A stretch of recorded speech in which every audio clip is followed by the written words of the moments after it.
Hey, Queen, it's the Find Your Voice show with Coach Vuyanzi. Don't forget to like, subscribe, and tell another queen about the show. Today's guest, Anne Marie Archer. Read all about her in the description box below. In the meantime, grab your pen, grab a paper, because school is in session. Hello, everyone. I am excited for today's interview. Yes, I know that I say that every time, but I really mean it all the time because I explained to you, you've heard the bio, but I need to explain to you that to me, this woman is a celebrity. I saw her on YouTube being interviewed because of her traveling life. And then lo and behold, on LinkedIn, I connected with her because of her other side where she's the anti-HR lady. Yes, I said anti-HR. Yes, lean in and get your notebooks because we're in for a treat today. So Anne Marie, I start off every interview with this question. What is your favorite quote? What my favorite quote is a poem that my mother used to say when I was a child. My mother was born in the Caribbean, an island of Tobago, and one of the most remote places in the island. And so it's a very English poem. It's by an English author, Henry Wadsworth Longfellow. But the poem is heights by great men reached and kept were not obtained by sudden flight, but while their companions slept, they were toiling upwards in the night. And so it is one of my favorite poems and probably one of my favorite quotes because what it means to me is that you have to work for success, right? And while other people are sleeping, often you're working.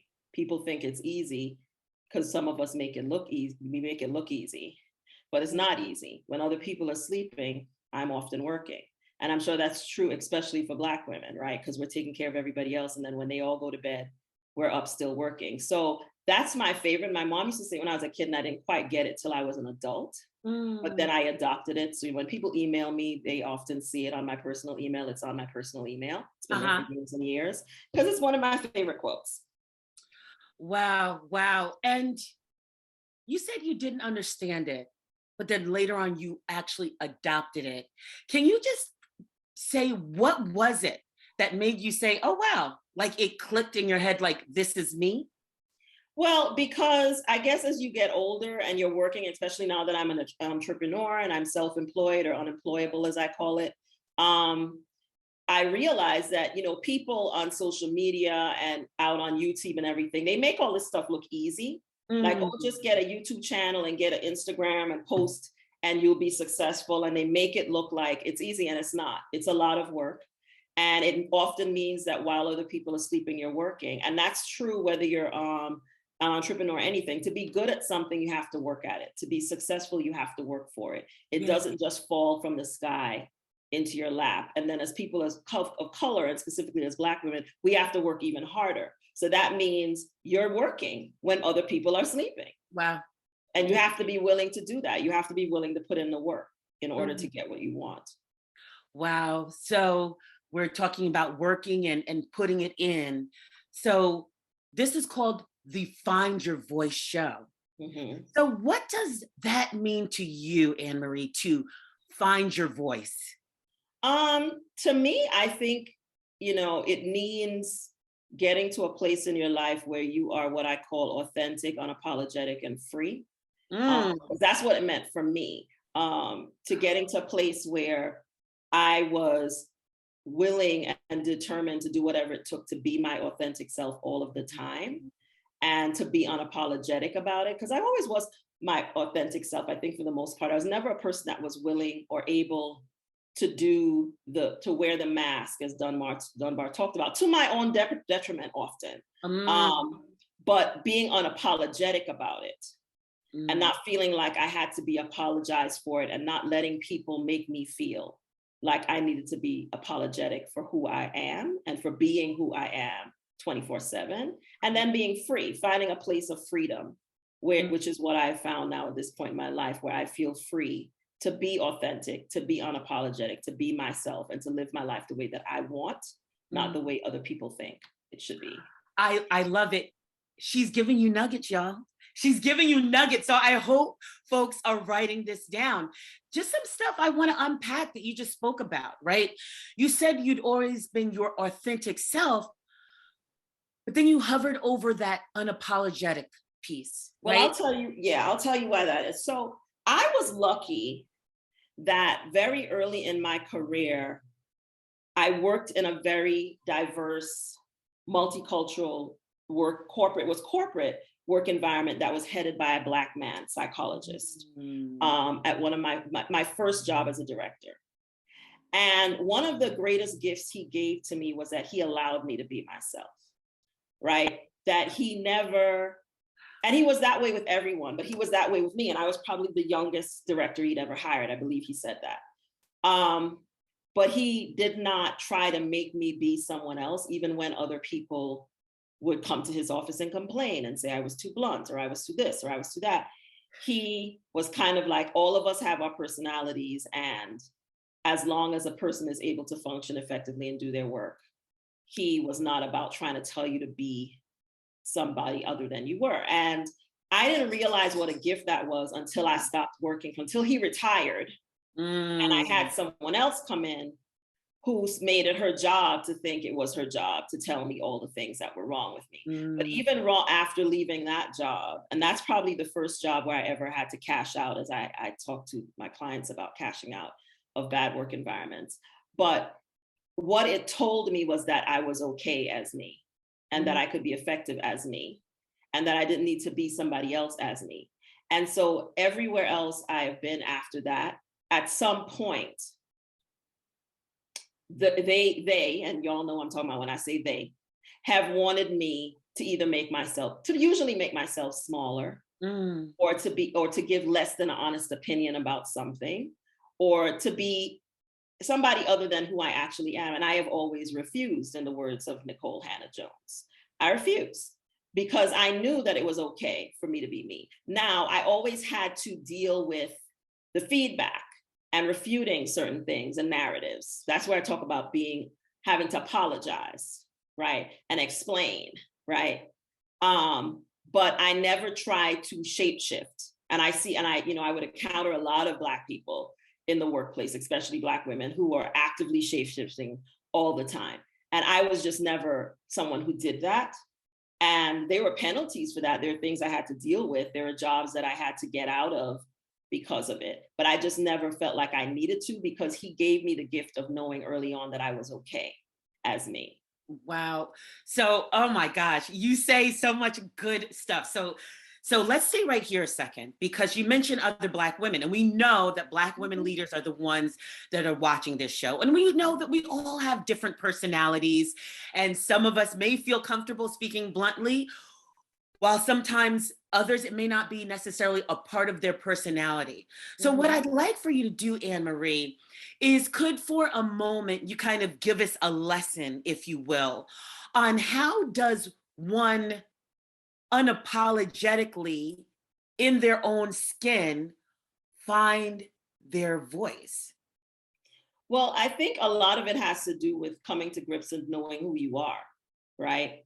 And a lot of us go through life a long time not knowing who we are. So it's hard to do that if you don't actually know and haven't done the self-interrogation to know who you are and what you want, right? But I feel like early on, I was pretty clear about who I was and what I wanted, not always clear about how to get to that, but knowing what I wanted, right?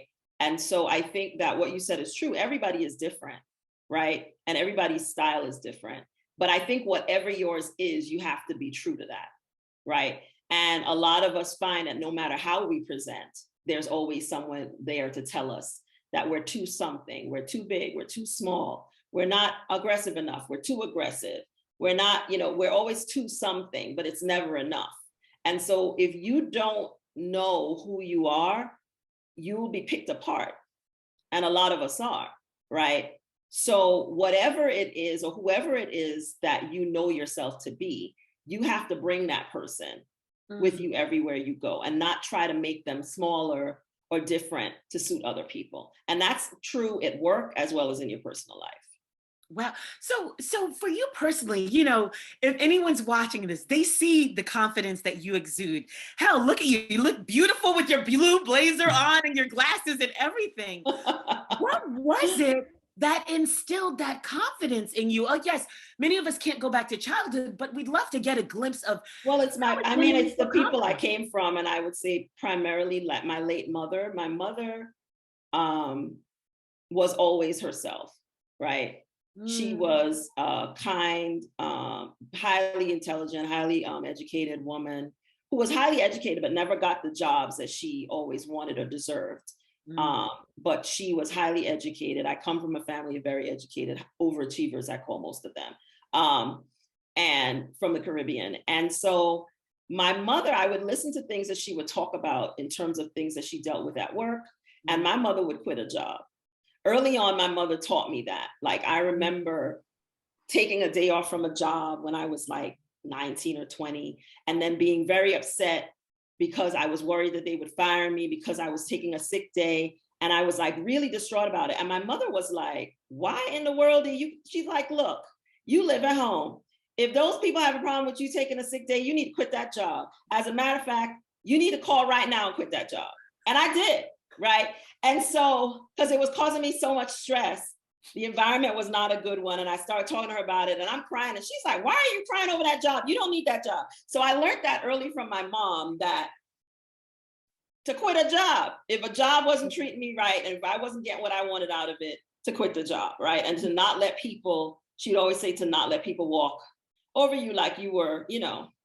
somebody's foot cloth. Don't be anybody's foot cloth, right? And so I was taught that early on, that I had a right to say what I thought, as long as I was willing to take the consequences of it, Wow. because that was not always appreciated. But that I had a right to have an opinion. I had a right to say what I thought, and that I didn't need to take crap from anybody at work. I learned that from my mother. Wow. School Now, is she had the luxury definitely, of having a wonderful husband as my dad, yes.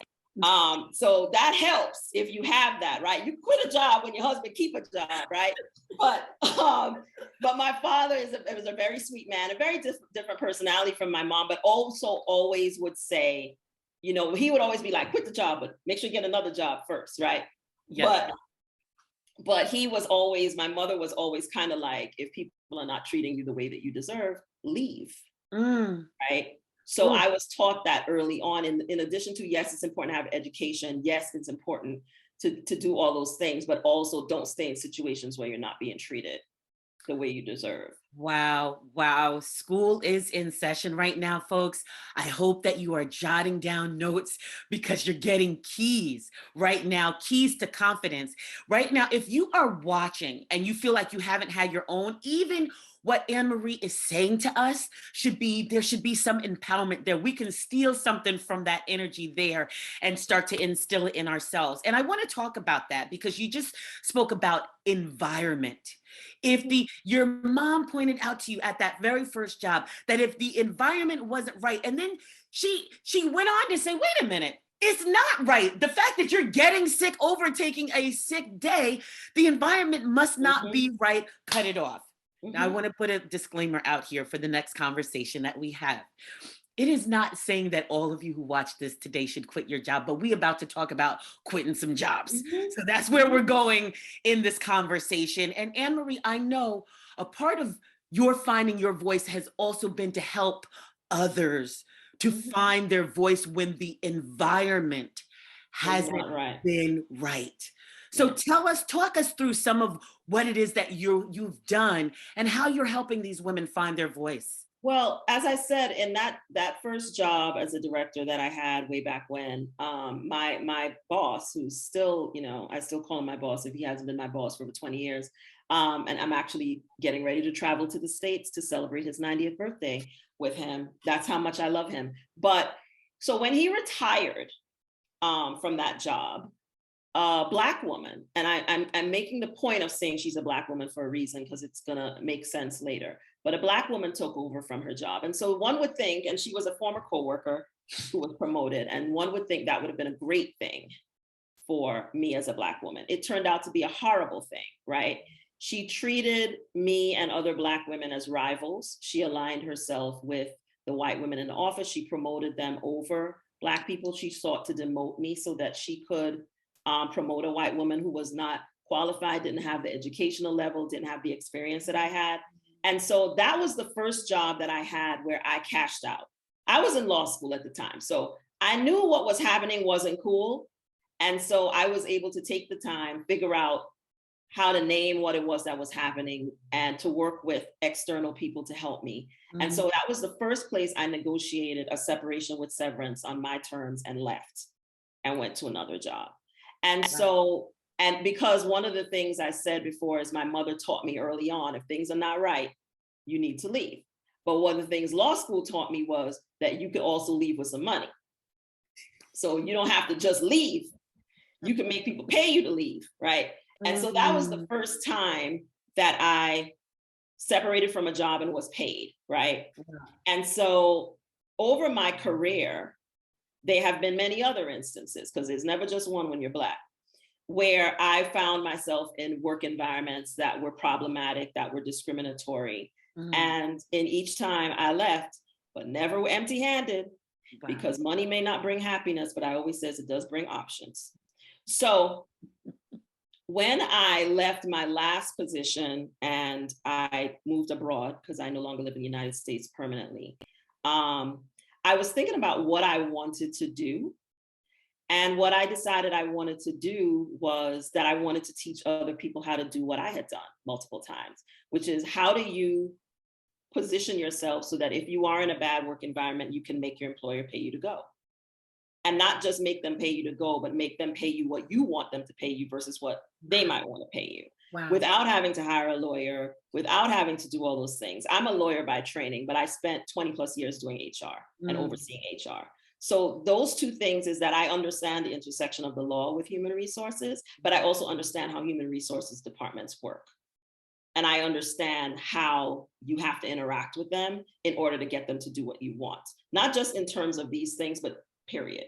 So I was thinking about like, what did I want to do relevant to HR? And yes, I could have done DEI and I could have done, went into work for employers.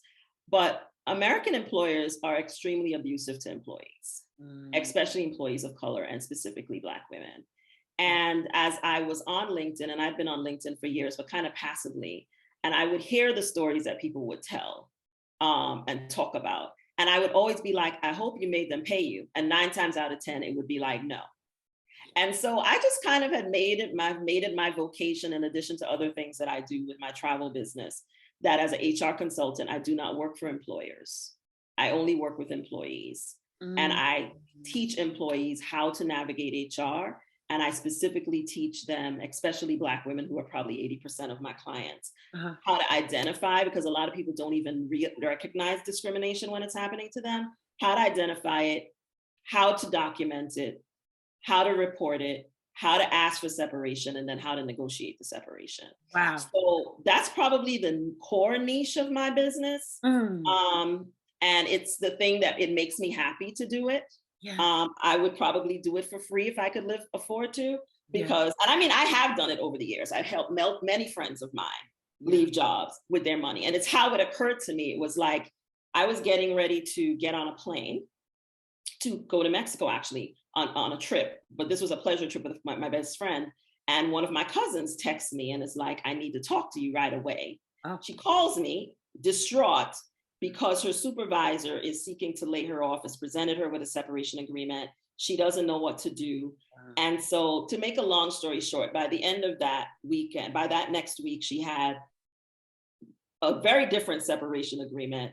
And she had, she was allowed to get unemployment. She was paid several months of pay. They paid all her insurance. It was a completely different deal because she had me, right? And that's when I kind of was thinking at that time, what did I want to do? And I started talking to my best friend, who's also a lawyer, but a different kind of lawyer. And she was like, you should do this. You're really good at it. And I was like, it would be kind of fun to do it just to take money from the man. So I thought about it some more, and I was like, yes, I could actually create a business model around this. I could actually create a business. And so that's what I do. It's not the only thing I do, but it's the thing I would probably say makes me the most happy, is that I help my clients, who are primarily women and mostly Black women, negotiate their way out of these work environments on their own terms.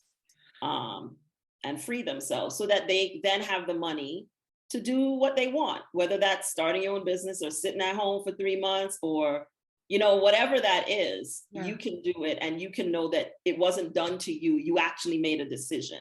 Wow. And that's empowering to make a decision for yourself rather than allowing someone else to make a decision for you. The word empowering resonates with everything you just said, because I hope people are feeling this, because you've just told so many people that they have an option, that the thing we've been thinking was okay wasn't okay, and that you are like, so already you kind of It's never been affirmed. okay, but employers rely on your ignorance. I want people to remember that. They rely on what you do not know. HR relies in these situations on what they understand that the average employee does not know and understand. So based on that, they get away with a lot of things because the average employee doesn't even bother to read their handbook. Please do.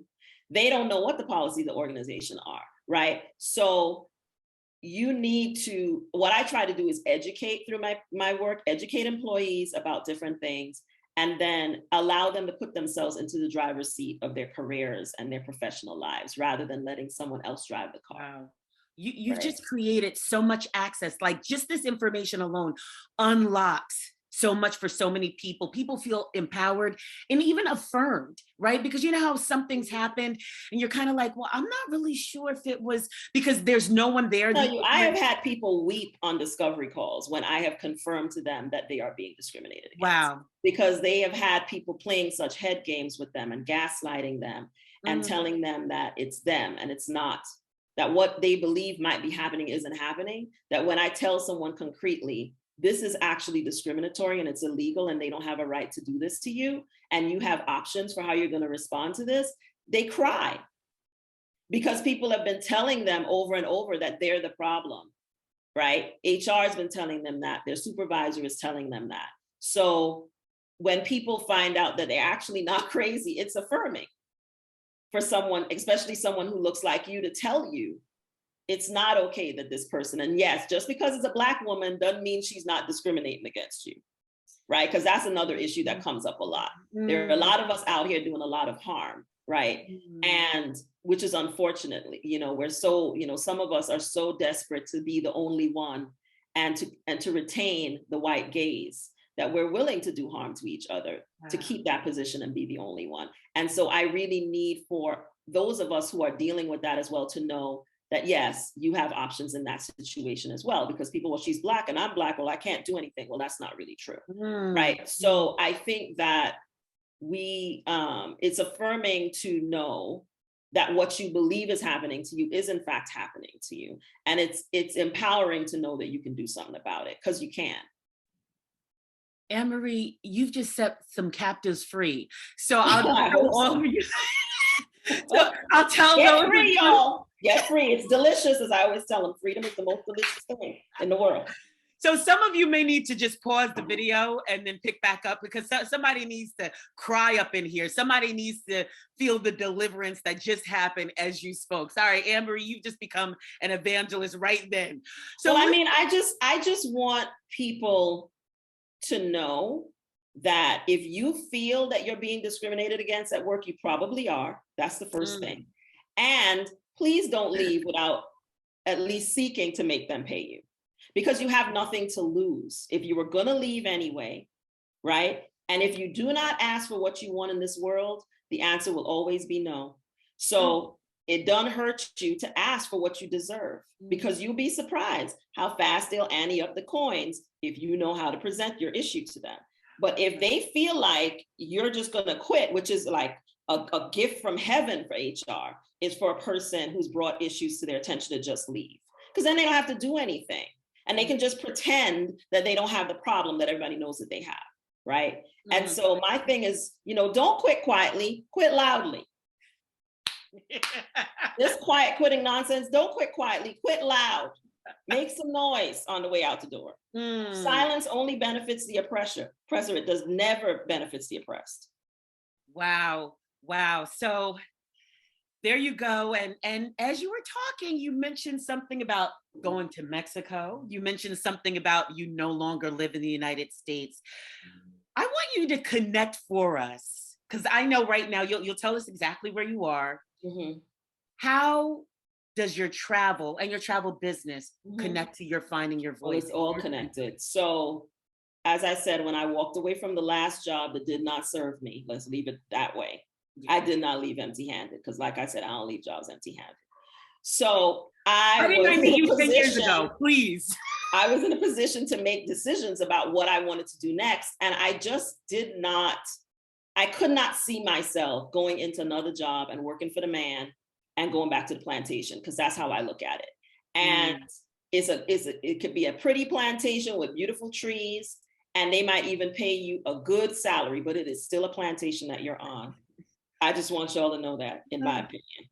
mm. And so after 20 years of being on a plantation, I wanted off of it, and I Mm. did not want to be on another one. And so, the combination of COVID, my mother passed away, my nephew passed away. And I just was thinking about, what do I want from my life for the rest of my life? How do I want to live the rest of my life? Yeah. And it was not in America. I thought before about leaving the States. And one of the pivotal things was that I started working with a coach, a Black woman coach, in 2019. And one of the things we had talked about was how unhappy I was at work and what did I want to do in a perfect world, like what would I want to do? And I had told her, if I could do whatever I want, I would move, I would leave the United States. And she was like, well, then why don't you? Wow. And I couldn't really answer like why I felt that I couldn't do that. Wow. And so we started talking about, well, how do you position yourself to do what you want? And then COVID happened. And I had already been planning to travel to Portugal, because that was one of the places I had researched about. And then Portugal was closed and I couldn't go to Portugal. Mm. I was supposed to go to Senegal. Senegal was closed and I couldn't go to Senegal, but Mexico was open. So I decided initially, I just wanted to get away from the States. And I decided to go work from Mexico for a month. That was October 2020. And then I got to Mexico and I just started thinking, I really like it here. Wow. I like this place. I like the people. I like the cost of living. And then I remember just thinking one day, I could move here. Why not? So I came back to the States, and then I informed my employer that I was going to continue to work for Mexico indefinitely. And I started traveling around Mexico and just visiting different parts of Mexico, and decided where I wanted to live, signed a lease that February, I think I did, February 2021, I signed a lease. Then I negotiated my way out of the job that I was in that I didn't want to be in anymore. Wow. And I decamped to Mexico in May of 2021. I moved.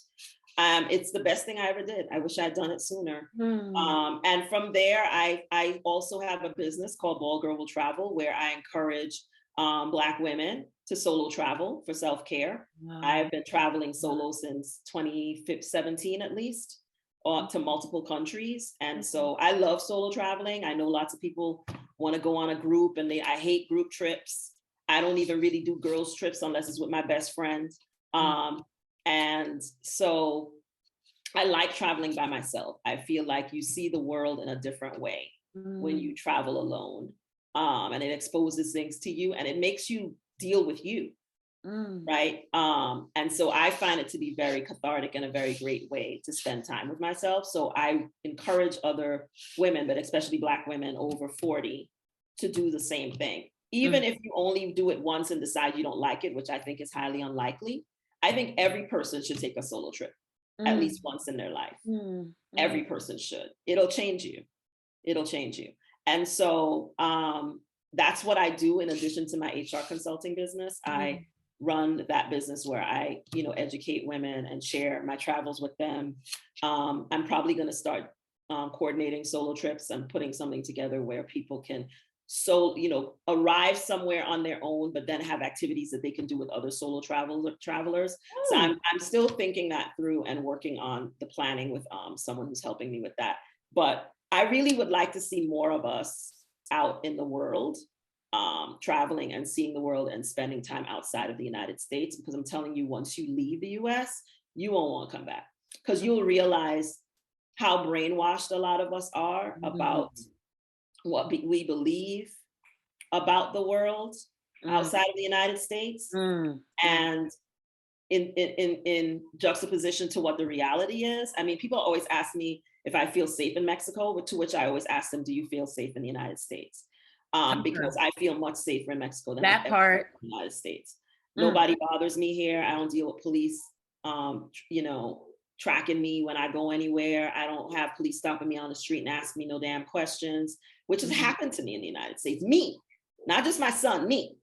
I don't deal, with microaggressions and shit, except from white people that I encounter, Americans, of course.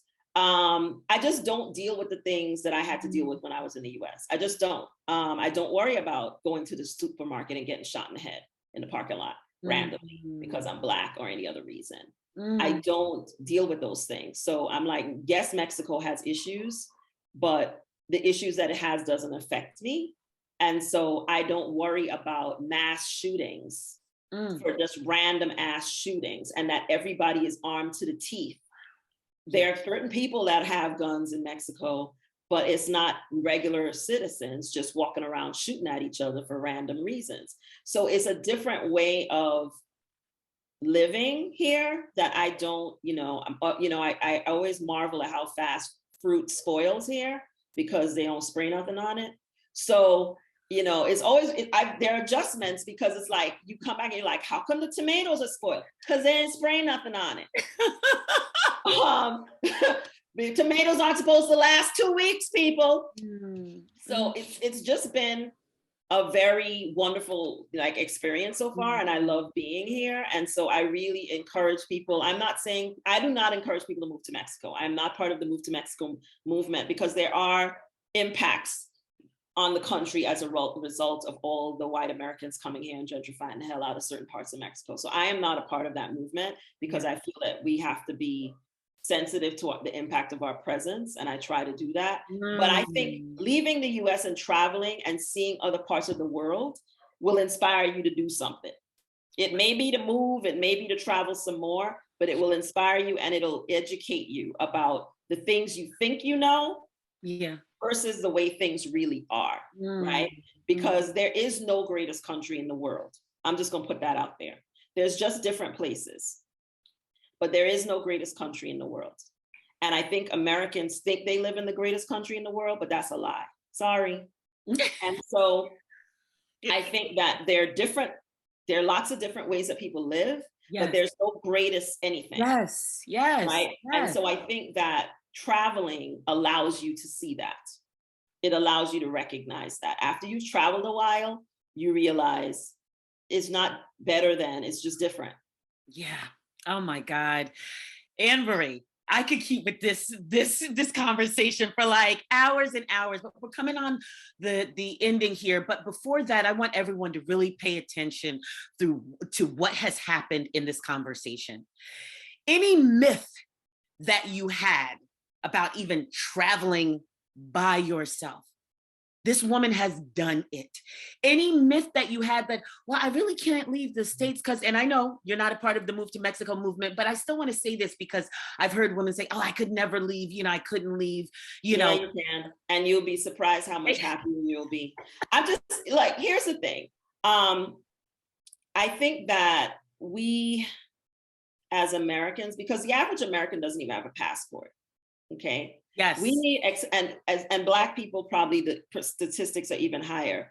We need a completely different education about the world. We don't know our history very well, so we definitely don't know the history of the United States very well, right? I mean, Mexico, half of the US used to be Mexico, right? So when y'all say they're sneaking in, I say they're repatriating, they're going home. So I just am like, and now we trying to sneak in the other way. Because quiet as it's kept, Mexico has the highest per capita number of American immigrants. They call themselves expats, I call them immigrants, in the world. There are more Americans retiring to Mexico than anywhere else in the world. If it was so dangerous and so bad, why is that? And how is it that you don't know that? Ask yourself that question, right?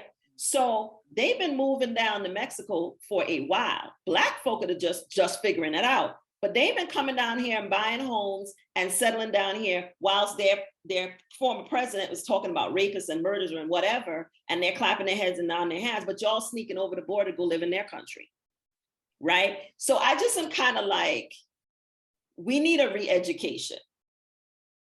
We need a re-education, right? And only traveling can give that to you. Only traveling can give that to you. Anne-Marie, I don't know if you're dropping bombs or gems or both. I'm just sharing what I know. I love it. So she has debunked all the myths that you thought about traveling, all the myths that you thought about moving, all the myths that you thought that I can't. One other thing I meant to share is I worked in international development for almost 20 years, right? And part of what I did was, in addition to overseeing HR, was responsible for overseeing security. I was responsible for overseeing security of all of the thousands of people that traveled for my company. Any number of, we had offices in over 30 countries in the world, right? So I am not saying that there is not precautions that you need to take when you travel. There's precautions you need to take when you walk outside, especially in the United States. But I feel like as a woman, because one of the number one reason that women say they don't want to travel by themselves is they're worried about their personal safety. And they're worried about human trafficking is what people keep telling me they're worried about, and sexual assault. The number one cause of injury to tourists, American tourists traveling outside the United States, are auto accidents. It is not human trafficking. Auto accidents and drowning is second. I worked in global security for 15 plus years. I know all about security, right? So I have a guide that I wrote on my website about security for women solo travelers. I was traveling by myself for work all the time, all around the world, places that people would think are very, very dangerous, and I was fine. So this idea that you can't travel by yourself, if you exercise the same level of common sense and what I call situational awareness that you will do if you live in Chicago, Washington, D.C., where I lived for many years, New York, you will be perfectly fine if you just act like you have some sense. Now, I see a lot of people come outside and come down to Mexico and act like they have no sense, right? And still don't get hit over the head and get all their stuff took, even though they would deserve it if it did happen. So I'm not saying that you don't have to be careful. You should be careful from the time you walk outside in the morning, right? But you need to just exercise the same level of situational awareness and common sense that you do when you walk outside your house. And you will be okay in most places in the world. Not every place. There are places that I would say you should probably not go unless somebody sends you. But for the majority of places in the world, most of the continent of Africa, most of the continent of Asia, most of the continent of Latin America, you can go. Now, United States is a whole other conversation. I think they don't need their own special advisory, but I digress, especially for Black people. I digress. They love to give advisories for everybody else about where you should go, but nobody gives an advisory about how you go to the supermarket and not come out alive, how you go to the movie theater and get shot in the head. Nobody talks about that. You go to the little festival and not come back, okay? Just trying to hear some music. Nobody talks about that. But I would say that in most places that people would want to even go, you're perfectly safe if you just follow the same precautions. You're not coming home drunk at 1 o'clock in the morning. You're not dancing on the bars drunk. You're not leaving your drink unattended and then coming back and drinking it. Just simple things. Now, I've seen people do all these things on vacation. I don't do those things. Yeah. So if you just exercise what I call common sense and situational awareness, you can travel anywhere in the world by yourself as a woman, and you will be perfectly fine. Nobody wants your organs, and nobody is trying to steal you. Anne-Marie, No, I mean, because I read these things, and I'm not saying that some of these things don't happen, but some of these things are something that somebody's uncles, cousins, sisters, brothers, cousins said that they read. Yes. And then it flies across the internet, and then people treat it like it's a fact. And so I'm just saying that the number one reason that people die overseas is auto accidents and drowning. It is not someone breaking into your hotel room. It is not the Uber driver stealing you away. It is not any of those things. And there are things that you can do to prevent those things from happening. So don't let that be the reason that you waiting for people to come with you on a trip. Because Mm. you'll never go anywhere if you wait for people. You'll never do anything in your world, in your life, that's worth doing if you wait for other people to give you permission. And here is where we're going to leave it. Oh my gosh. Anne Marie, this has been amazing. Please tell the people, where can they find you? Where can they connect with you? Because I'm sure some folks will need to reach out to you. Please tell us. If you want to talk to me about an HR issue that you're having, you can reach me at www.theantihrlady anti-HR being one word, theantihr-hrlady.com. And if you're interested in following me and learning more about solo travel and the other part of my work, I also have a directory for Black women that I encourage people to use. You can follow me at baldgirlwilltravel.com and on social media at baldgirlwilltravel. You'll find me on TikTok, Instagram, YouTube, wherever parts are sold. And we're going to make sure we have all of those links available below. Anne Marie, it has been our pleasure. Thank you so much for blessing us today, for real. So thank you so much for your time today. Vuyanzi, thank you so much for having me. I appreciate it.